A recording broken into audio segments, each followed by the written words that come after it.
কেন্দ্রীয় কর্মসূচির অংশ হিসেবে নবম পে স্কেল বাস্তবায়নের দাবিতে ভোটের আগে প্রজ্ঞাপন জারির আহ্বান জানিয়ে নেত্রকোনার দুর্গাপুরে কর্মবিরতি পালন করেছেন সরকারি কর্মচারীরা। বৃহস্পতিবার সরকারি কর্মচারী দাবি আদায় ঐক্য পরিষদ এর ব্যানারে সকাল ৯টা থেকে দুপুর ১টা পর্যন্ত এই কর্মবিরতি পালিত হয়। কর্মবিরতি চলাকালে বক্তব্য রাখেন দুর্গাপুর উপজেলা কর্মচারী কল্যাণ সমিতির সভাপতি মোহাম্মদ আব্দুল লতিফ, সাধারণ সম্পাদক আহসানুল্লাহ আরিফ, সাংগঠনিক সম্পাদক শাহ আলম, সদস্য আলী আকবর, আব্দুল মতিন, জহির মোল্লা সহ অন্যান্য নেতৃবৃন্দ। বক্তারা বলেন, নবম পে স্কেল সরকারি কর্মচারীদের ন্যায্য অধিকার। নির্বাচন আয়োজনের আগে অবশ্যই এ বিষয়ে প্রজ্ঞাপন জারি করতে হবে। তারা হুঁশিয়ারি দিয়ে বলেন, আজকের মধ্যে প্রজ্ঞাপন জারি না হলে আগামী ৬ ফেব্রুয়ারি সারা দেশের ২২ লাখ শিক্ষক ও কর্মচারী যমুনা অভিমুখে বিক্ষোভ কর্মসূচি পালন করবে। আপনারা জানেন, আমাদের এই সরকারি কর্মকর্তা কর্মচারীদের নবম পে স্কেল এটা আমাদের প্রাণের দাবি, এটা ন্যায়সঙ্গত যৌক্তিক দাবি। আমরা সকলেই এই দাবি আদায় না হওয়া পর্যন্ত আমরা আমাদের এই বিক্ষোভ কর্মসূচি এবং অবস্থান কর্মসূচি কর্মসূচি চালু রাখবো। আজকে আমরা সকলে দৃষ্টি আকর্ষণ করে বলতে চাই, আমরা এই পর্যন্ত ১১ বছর ধরে চরমভাবে বঞ্চিত আছি। আমরা সরকারি কর্মকর্তা কর্মচারীরা আমরা এখন বাজারে যেতে পারি না।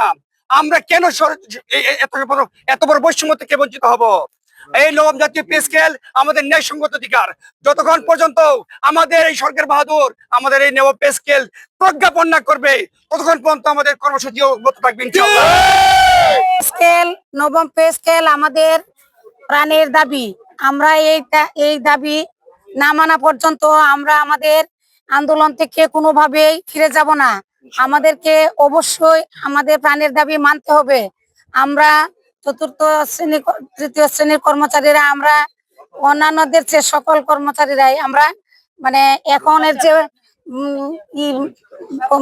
পে স্কেল এটা থেকে আমরা বঞ্চিত। আমরা চাই আমাদের যাতে এই পে স্কেল অবশ্যই আমরা আজকের ভিতরে যেন আমাদের প্রধান উপদেষ্টা এবং অর্থ উপদেষ্টা আমাদের প্রজ্ঞাপন জারি করেন, এই আশাবাদী আমরা করছি। প্রমাণ আছে ১ তারিখ থেকে ৩ তারিখ পর্যন্ত কর্মবিরতি চলেছিল। আজকে আবার কেন্দ্রীয় নির্দেশ মোতাবেক ৯টা থেকে ১টা পর্যন্ত কর্মবিরতি চলমান আছে। আমাদের আজকের সন্ধ্যার মধ্যে প্রজ্ঞাপন নবম জাতীয় বেতন স্কেলের প্রজ্ঞাপন জারি না হলে আগামীকাল সারা বাংলাদেশ থেকে ২২ লক্ষ শিক্ষক কর্মচারী ঢাকা শহীদ মিনারের কেন্দ্রীয় শহীদ মিনারে একত্রিত হয়ে যমুনার অভিমুখে বিক্ষোভ মিছিল করবে এবং আগামীকালকের মধ্যে আমাদের প্রজ্ঞাপন আদায় করা হবে। আমি তাই মিডিয়ার মাধ্যমে সাংবাদিক ভাইদের মাধ্যমে অনুরোধ করব, মাননীয় প্রধান উপদেষ্টা মহোদয়, আপনি আমাদের আজকের মধ্যে প্রজ্ঞাপন জারি করুন, অন্যথা আমাদেরকে যমুনার মুখে বিক্ষোভ মিছিল করার বাধ্য করবেন না। কালকে সারা বাংলাদেশ থেকে লক্ষ লক্ষ কর্মচারী ২২ লক্ষ শিক্ষক কর্মচারী ঢাকা অভিমুখে যাত্রা করবে।